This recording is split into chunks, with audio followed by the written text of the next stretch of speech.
My name is Elaine Petrie, and I am the admissions officer at Fort Myers Technical College here in Fort Myers. And I want to thank you for coming this evening and welcome you. It is cutting in and out. Let me try that. Thank you. Down here. That's a little bit better. Oh, there we go. That's much better. I would like to welcome you. Thank you very much for coming, and also thank you to South Fort Myers High School and to Mr. Matthews for making us welcome this evening with this wonderful display. I'm also going to be our moderator this evening, so it's going to be my job to kind of keep us on time and keep the conversation moving. I'm going to begin this evening by going down the panel and asking you to give us your name, a little bit about what you do, maybe how long you have been in the industry in which you currently work, just to give everybody kind of some background knowledge about who they're going to be speaking to this evening. Well, welcome everyone. I'm Sean Felton. I'm the Department Chair of Health Sciences at Florida Gulf Coast University. I've been in that role for about 8 months now. Prior to that, I've been at FIU for a year, and then prior to that, I was at Florida Gulf Coast for 13 years. I've been in the healthcare industry for almost over 20 years now as an athletic trainer, sports medicine specialist. But now I always show those who can't teach those who can't teach, become administrators, and I'm doing a pretty good job of moving down the administrative route there. Good evening, my name is Dr. Tom Felke. I'm the chair of the Department of Social Work at Florida Gulf Coast University. I've been at FGCU for 9 years. Prior to arriving in Southwest Florida, I was a social worker in Connecticut, where I worked both in a nonprofit sector for Catholic charities, and then worked in the government sector for the State Department of Social Services. Good evening. My name is Samantha Hauer. I'm an art teacher at Mariner High. This is my 9th year teaching, my 7th in Lee County. I went to school for art education, so this has been my thing since I was in high school. I'm also the department chair and the district subject area specialist for high school. Good evening. My name is John Meyer. I am the president of Hodges University, and I'm also what is euphemistically referred to as a leaver with marketable skill. So some of my colleagues up here will know what that means. I took, probably of everybody up here, the most circuitous career path of all. I started out, I left high school, went to college, which is what you're supposed to do, right? Right? Yeah. And didn't finish, which is what you're not supposed to do. That's okay. I learned how to do stuff. I learned how to fix cars, and I went out and I did that for about 18 years. I ended up running my own business, actually 2 or 3 businesses. And then I got to be in my mid-30s and decided that my back hurt too much and my shoulders hurt too much and this was a bad idea. So I didn't go back to college until I was in my mid-30s, and I actually finished a couple, 3 times actually when you add them all up. And that's how I got bitten by the education bug and found my way into education. So I'm fully prepared tonight to talk about either the trade stuff or the higher ed stuff. Fantastic. Hi, good evening. I'm Rebecca Rodriguez. I'm an engineering manager with Lee County Public Utilities. And in that role, I manage projects and planning and environmental permitting for public utilities.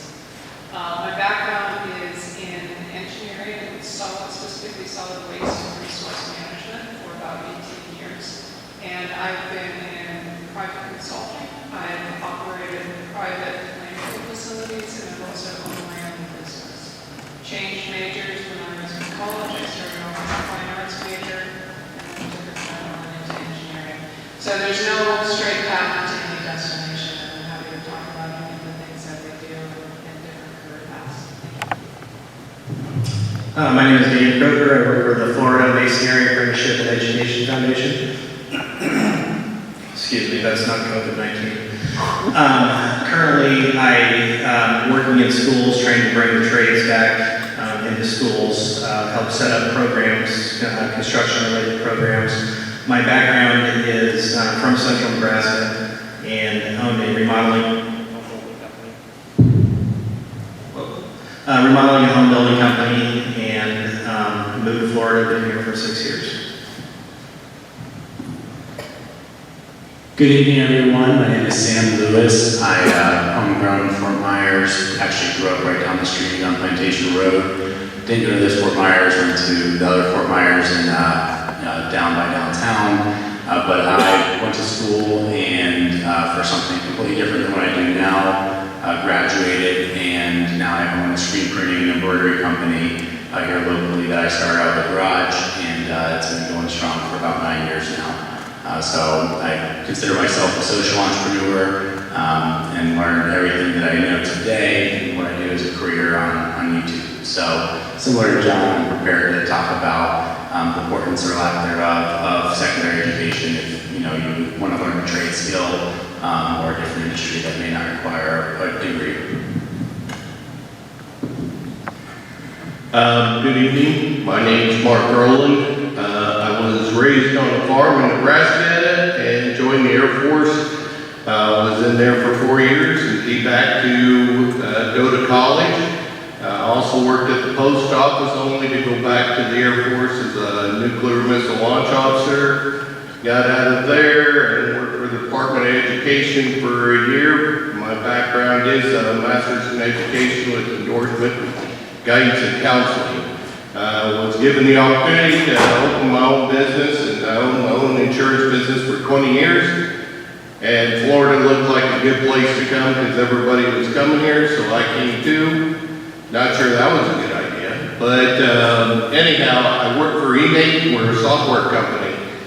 Basically, you'll find our software in any manufacturing plant. Some of our customers are Nike, BNSF Railroad, hospitals, you name it. Our software is designed to be very flexible, so we build it to be whatever you need when you need it. I'm Megan Bailey. I do not have a traditional career path. I started off as an assistant director of a daycare while I was finishing up my degree. My degree is in PR. From there, I worked as a recruiter for Macy's for 3 different locations. From there, I decided to work in an auto body shop. And now I am working in HR. I'm the HR workforce development specialist for Lee Health. And I love it.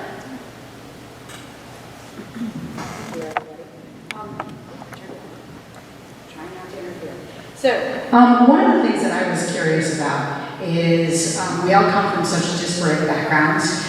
One of the things that I thought would be interesting is there's a lot of students who are not sure. The reason that they're here is because they're not sure which path to take. And so one of the things that I wanted to talk about, actually 2 aspects, is what is one quality that you look for in an employee that has nothing to do with the knowledge of your specific area.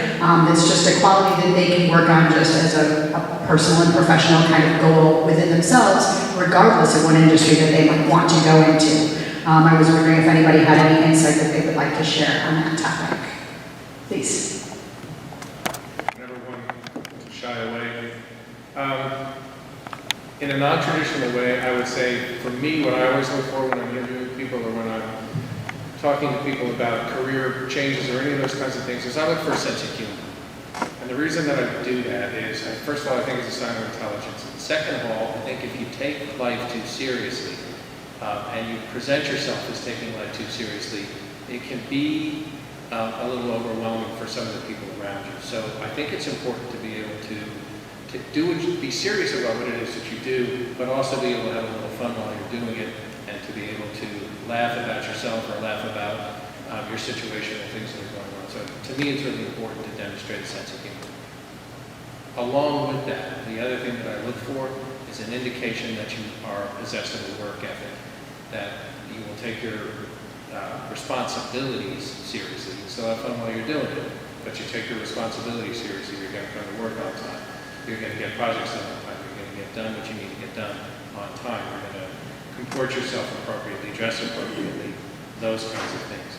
Appropriately means by the industry, right? So it's going to depend on who your clientele is, who the customers are, and what the culture in the organization is.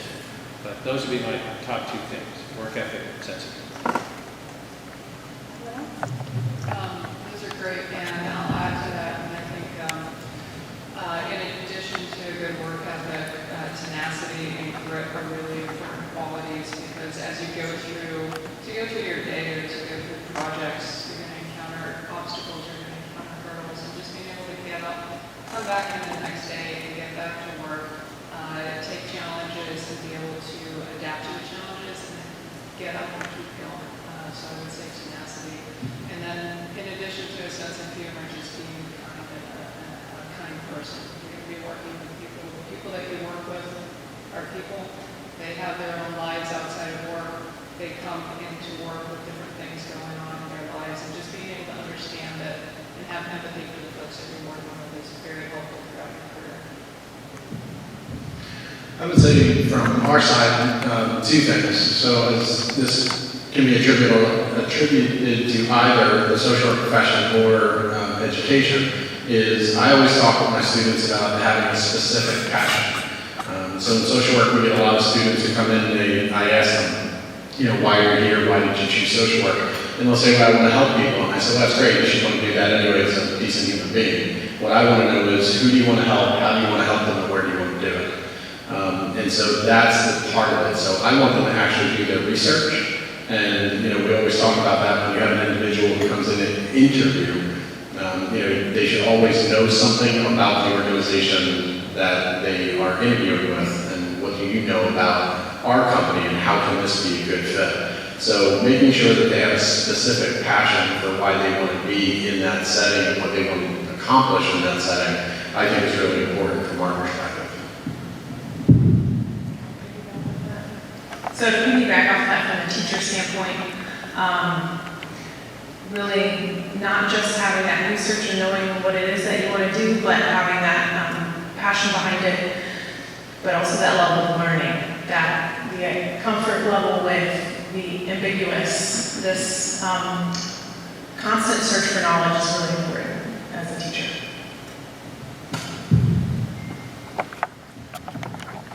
I think one of the things that's overlooked quite often, and I know in a lot of the boards and coalitions that we sit on and we partner with other businesses, one of the biggest and most common theme is that a lot of applicants are lacking soft skills. I think that gets overlooked and is underappreciated a lot. We're in a social media generation, so we're always on our phones, we're always connecting with people, but online. When you're in person with people, I think one of the biggest things that a lot of employers to include help are looking for are, are you shaking that person's hand? Are you giving good eye contact? How is your response? I think those are things that, traditionally were upheld and I think are losing its value to the younger generation. So when you're applying for jobs or when you're going on these interviews, that, good eye contact and a firm handshake and just personal skills can go a long way and honestly can be the make or break when applying for a job. Piggyback on that. I don't know if you're all aware, there's a project called the Workforce Now. It's been extant since 2012. It's part of the FutureMakers Coalition. Back in 2013, I think we did a survey in Lee County of employers for the Horizon Council. 104 of them responded, and they said exactly what you said, that the foundational skills, soft skills, whatever you want to call them, are the number one issue that all employers struggle finding people with. And here's the interesting thing. For entry-level employees, we asked them to identify the top 5 for entry-level and the top 5 for more experience. 4 of the 5 are the same. Don't ask me what they are because I forgot. I have to look them up. But 4 of the 5 are the same. Very interesting.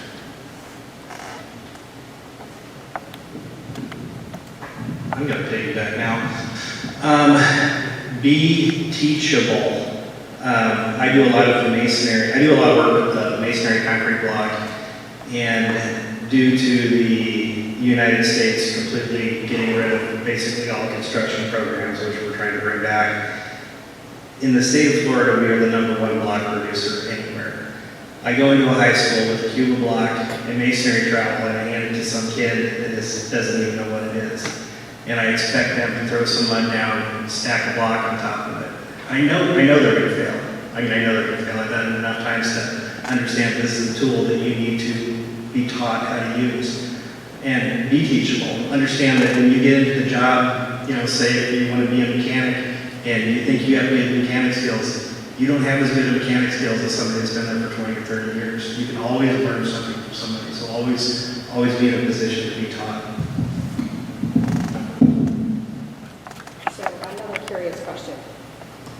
How many of you ended up in the career that you thought you were going to be in high school, just by show of hands?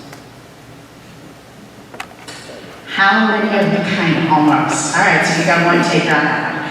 How many of you have had a single career in your professional life so far? All right, how many of you have had 2 careers? How many of you have had 3? I'll put my hand up for that one. How many of you have had more than 3, obviously? So who's that? So it is important for that teachable moment, right, and that growth path to be sort of open in your heart. And also when your great aunt, fill in the blank, asks you at the next holiday gathering, so dear, what do you want to be when you grow up? Take the pressure off, friend. It's going to change about 4 different times, right? So somebody who's had that 3 or more, maybe you could talk a little bit about the twists and turns?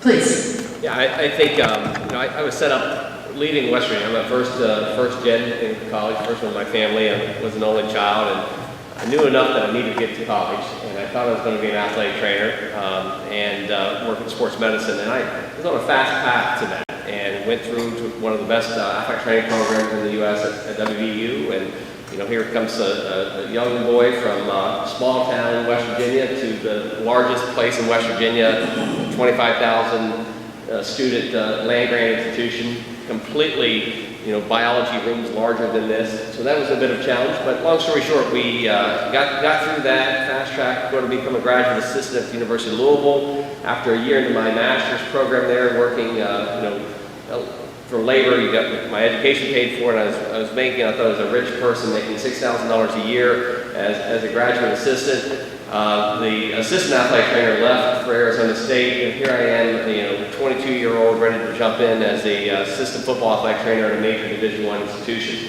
Thought the greatest thing ever, thought this was going to be my life. I was going to move to the next step to be a head football athletic trainer, either in the NFL or at a major college. And after about 4 years of grinding it out 120 hours a week in season, I realized there was something more to life than that. Not opposed to hard work, but that time. So I met my bride in Louisville, and our parents had some places here in Fort Myers, and we came down. I was like, I love Florida so much, but we're smart enough to know we just can't jump to Florida. We have to make sure we have a career. My wife was a nurse at the time, so she could go anywhere. I was the limiting factor. So I came down and switched a little bit. I came to Collier County, to NCH, and ran their high school athletic training program. And this was like a really kind of an epiphany moment. I come down and I work half the hour, get paid twice as much, and I'm living in paradise. So that was a really a good decision. But then also, I wanted to do more. And I had an opportunity to become adjunct faculty at GCU, had no clue about education, anything about Bloom's taxonomy, or anything about how to teach things, but I think I can do this. And you try to become an expert at that, and I wasn't, and I was probably a pretty bad teacher early on.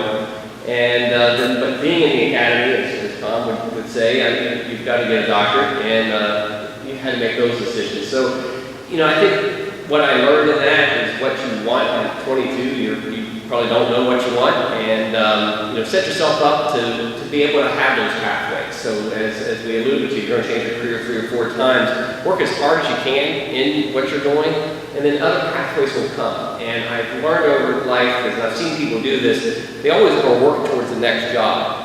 Do what's really good in your day-to-day job. People will start to take notice, and other opportunities will kind of arise. So put yourself in the best position forward, and you never know where you're going to end up. So, exceptionally well said. I would maybe add a couple of points to that. When I was younger, which was a long, long time ago, and I thought about what I wanted to do for a living, I was certain that involved automobiles. And I was certain it involved getting dirty, and I was certain it involved, playing under the hood of a car. And that's when I was younger. And then when I got a little bit older, and not a whole lot older, maybe 5, 6, 7 years older, I began to have real serious doubts about whether that was something that I wanted to do for the rest of my life. And then I started to have, I'm going to need counseling, so maybe one of you will help me out with this later. Then I began to have doubts about my own sanity, like, how is it that I could possibly want to do this so bad for so long, and then get into it and find that I maybe don't want to do it after all.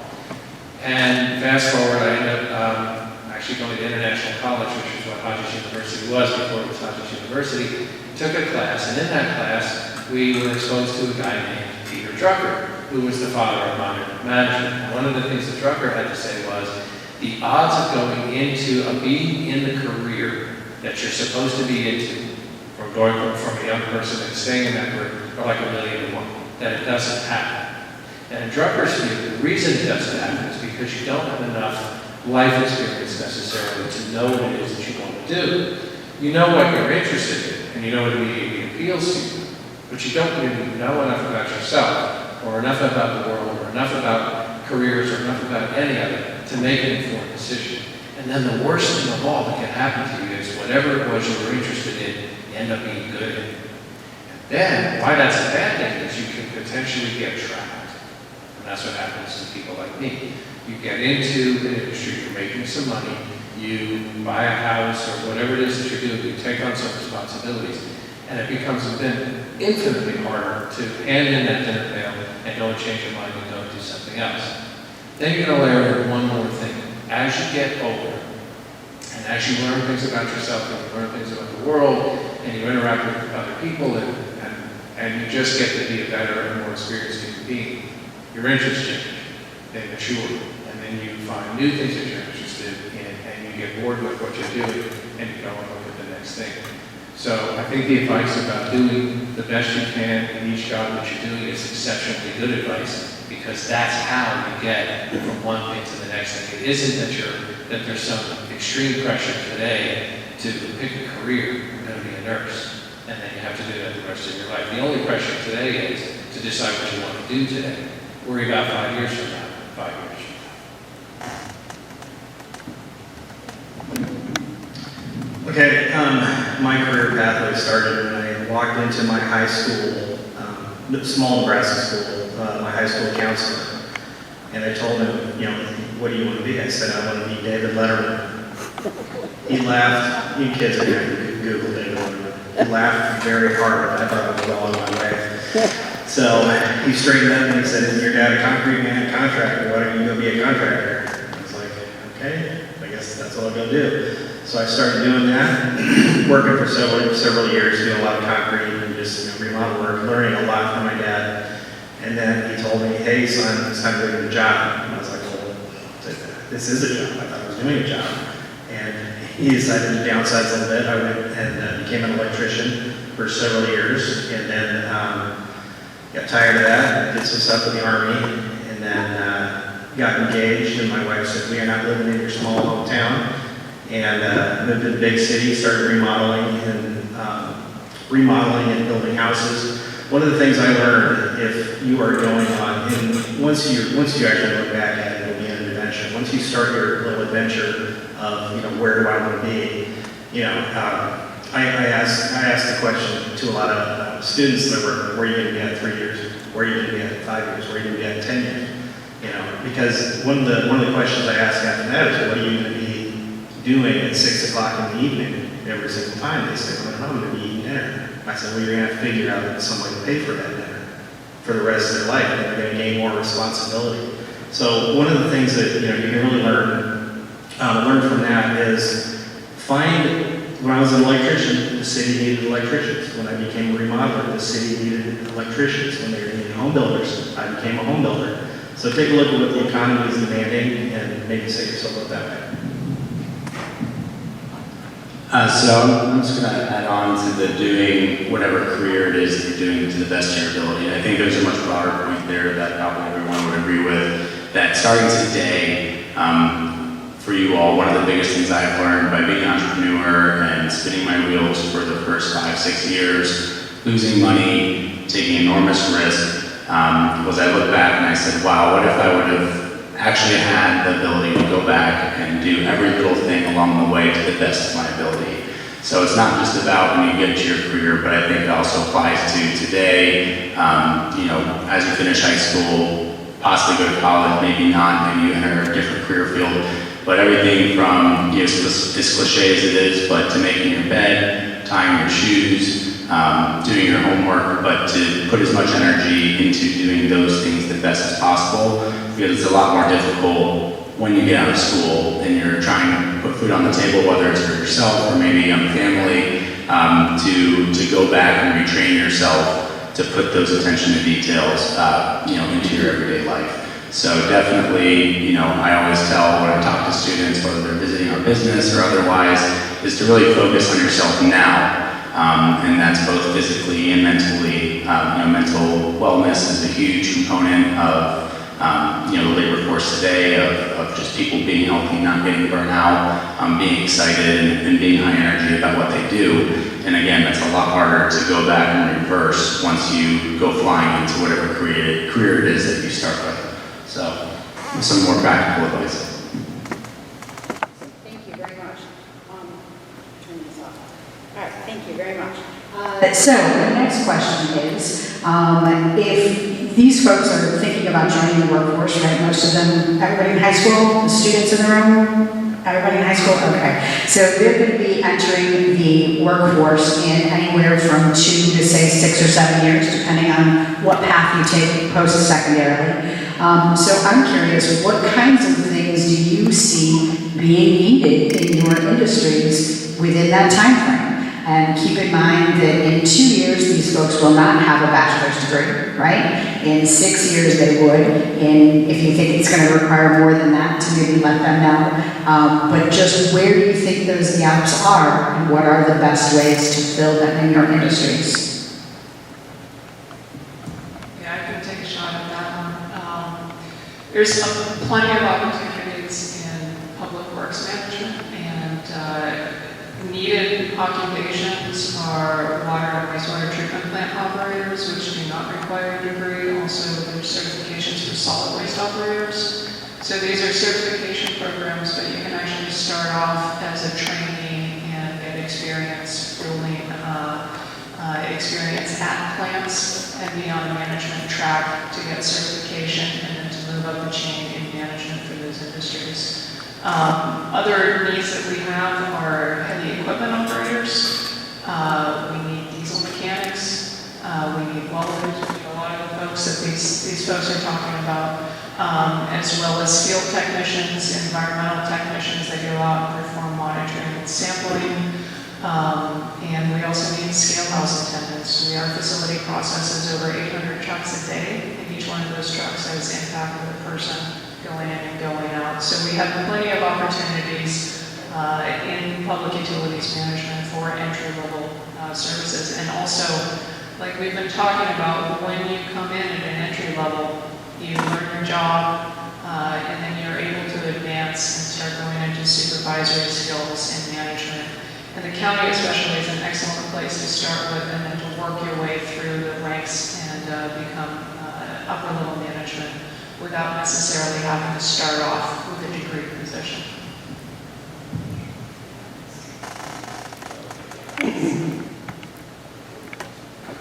I think some of the best advice that I received is that you get done with high school sometimes and you don't know what you want to do or where you want to do it or where you even want to go.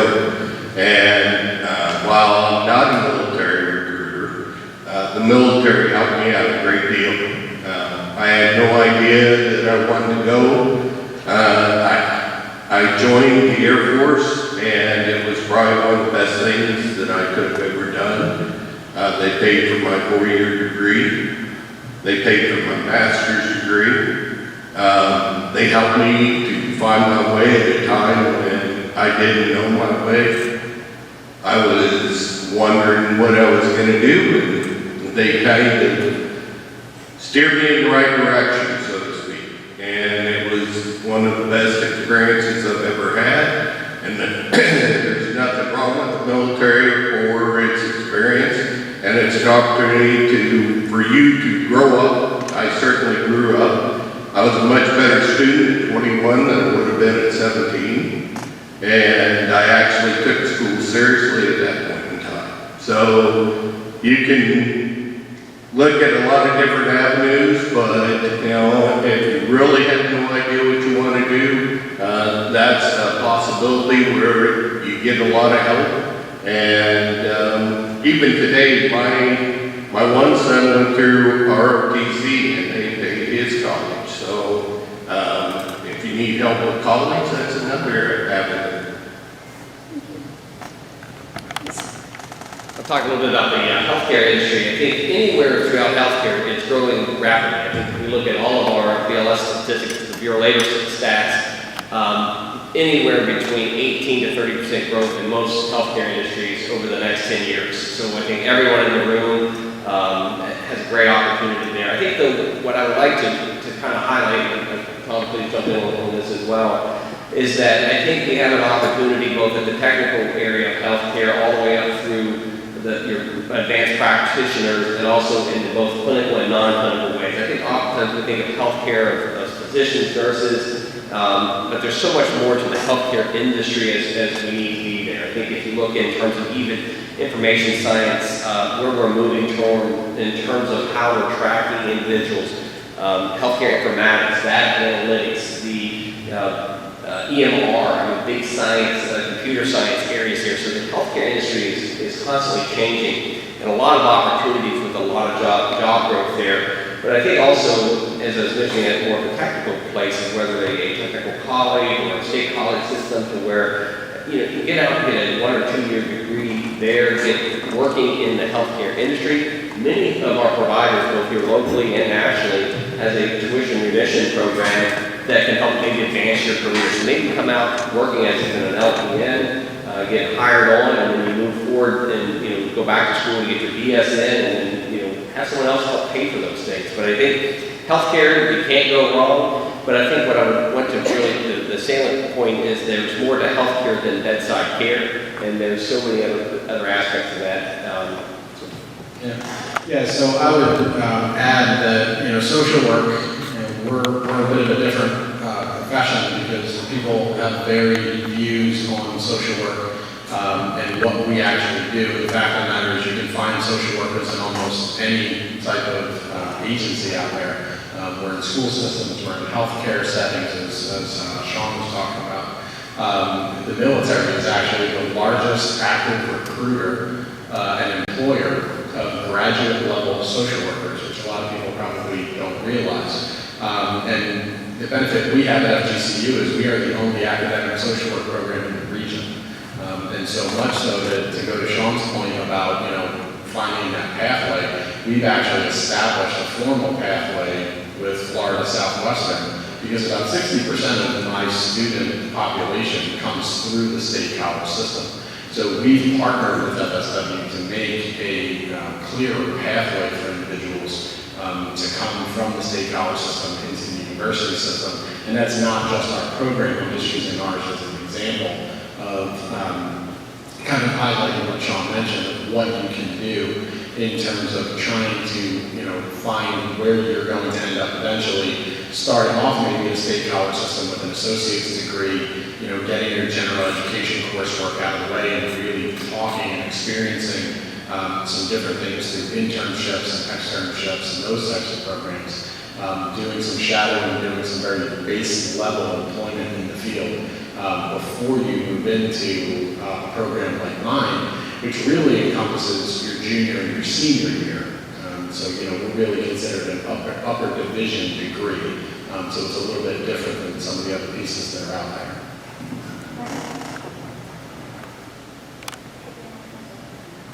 Just to piggyback on what you guys had said, in regards to that, for healthcare, you have to realize is that if we're talking about Lee County, for example, Lee Health is the largest employer in Lee County. We're a whole city. If there's a job out there, we probably have it. And if you're not into being a doctor or nurse, it's not just doctors and nurses. I'm in HR, I'm not clinical at all. But you should definitely take advantage of some of the job shadowing. We have tons of job shadowing programs, medical explorers programs. So maybe healthcare isn't necessarily for you right now, but take advantage of all the courses that your schools are offering, because then you'll get to see for yourself and make an educated decision about that choice. Because as I said, it's not just doctors, it's not just nurses. We have social work, we have plan ops, there's everything that you could possibly probably think of that would be considered a great career path. And your entry-level job is not going to be your permanent job, as Elena was saying before. So you get your foot in the door, just see if healthcare is even something that you would want to work for. And as I said, all your schools have fantastic programs that I did not have when I was younger and didn't have that experience. but I would definitely take advantage of that. Please. I guess I have a quick question for you. Do they still have work-study programs? They do. Okay. When I was in high school, they offered work-study programs.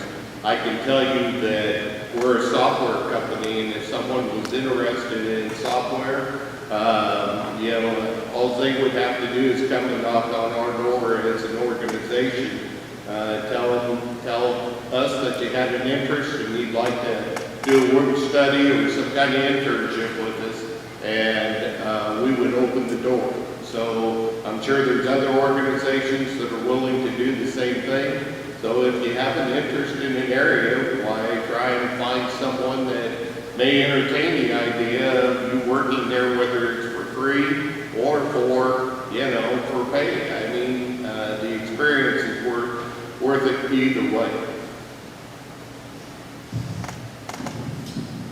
Construction, need I say more? We need everything. Ditch diggers, skyscraper builders, pretty much everything right now. You've seen, you know, I've lived here for 6 years, and the construction going on is just ridiculous. There's a ridiculous amount of homeowner permits pulled for new construction. I live in St. Carlos Park. There's hardly any lots left to buy on. With construction, one of the cool things, this school does an excellent job with construction. You can start off early, get into a trade, and then you can continue on to an apprenticeship. Apprenticeship, basically you're working for a contractor, and you are going to school every other weekend in a registered apprenticeship program. I could go on for hours. So there's a teacher shortage, and it's not just in Lee County, but it's really nationwide. So going into education really opens up doors if you needed to relocate. There are traditional ways of becoming an educator, going to school for education, like I went to school for art education, but there are a number of educators who take alternate career paths. So at any point, education calls to you. It is a valuable and rewarding profession, and you don't have to go there by direct means. Let me piggyback on that. You can also, in construction, get into education. Like I said, I was a remodeler, home builder, and I became a construction technologies instructor. It is extremely hard to find somebody that is qualified to come into a classroom and actually teach to a group of people. So after you've, achieved whatever amount of success that you want to in any trade, you could easily find, a trade school or maybe a high school program later on down the road that's looking for somebody that's skilled and, passionate about, passing on the knowledge that they've gained. So, I agree with everything that everybody has said. Everybody is 100% right. But I want to layer on one sort of some icing on the cake on this. Right now, the unemployment rate is 2.36% in Lee County, in this region, the region 24, Southwest Florida. That means we are over full employment. Full employment is between 3 and 6% unemployment. I know that sounds weird, but it is true. So we're at less than 3%, so we are over full employment. That means everybody's looking for everything. That's the first point. Second point is that if anybody I've ever talked to, I study workforce trends, and I study the economy, and I write white papers on this kind of stuff. If you talk to anybody who talks about any anticipated workforce demand in the future, everybody will tell you there's going to be a tremendous shortage of, and then fill in the blank. And it could be everything from airplane mechanics to airplane pilots to nurses to gardeners to you name it. And then that doesn't even describe the jobs we haven't thought of yet, or the industries that haven't been created yet. So there's a societal demographic trend that accounts for that, and it's my fault. And the reason it's my fault is that people of my generation, there was a whole bunch of people born in my generation, and we're all going to start, with some of us, the older ones than me, because I'm still young, have begun to retire out. And as even people my age begin to retire out, the generation that came after us is much smaller. So almost by definition, there's a built-in gap for the next 20 or 30 years of fill in the blank. So the point of that story is, or the point of that point is, pay attention to some trends. Identify what it is that you're interested in, what it is that you want to do. Worry more, in my view anyway, worry more about that. I think the job will be there for you. I think the career will be there for you. I think it's all but guaranteed that the career will be